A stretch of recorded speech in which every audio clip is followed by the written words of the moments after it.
પ્રવાસનની મોસમ ચાલુ થઈ છે ત્યારે કચ્છ બહારથી પ્રવાસીઓ પાટનગર ભુજની મુલાકાત લે છે ત્યારે જોવાલાયક સ્થળોમાં ભુજના હૃદય સમાન હમીરસર તળાવ જોવા અચૂક આવે છે।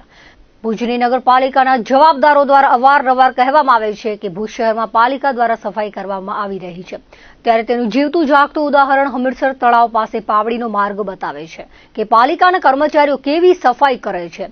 ભુજ સ્વામિનારાયણ વિશ્રામ ભુવનથી લઈ પાવડી સુધીના માર્ગ ઉપર કચરો વેર વિખેર જોવા મળે છે। હદ તો એ વાતની થાય છે કે જેને આપણે શહેરના શણગાર તરીકે ઉપમા મળી છે તેવા હમીરસર તળાવમાં દારૂની બોટલો, કચરો, પ્લાસ્ટિકની થેલીઓ, ફુલહાર તળાવમાં નાખવામાં આવે છે। એક તરફ પાલિકાએ ઘણા મહિનાથી જાડા રસ્તાની સફાઈ કરી નથી।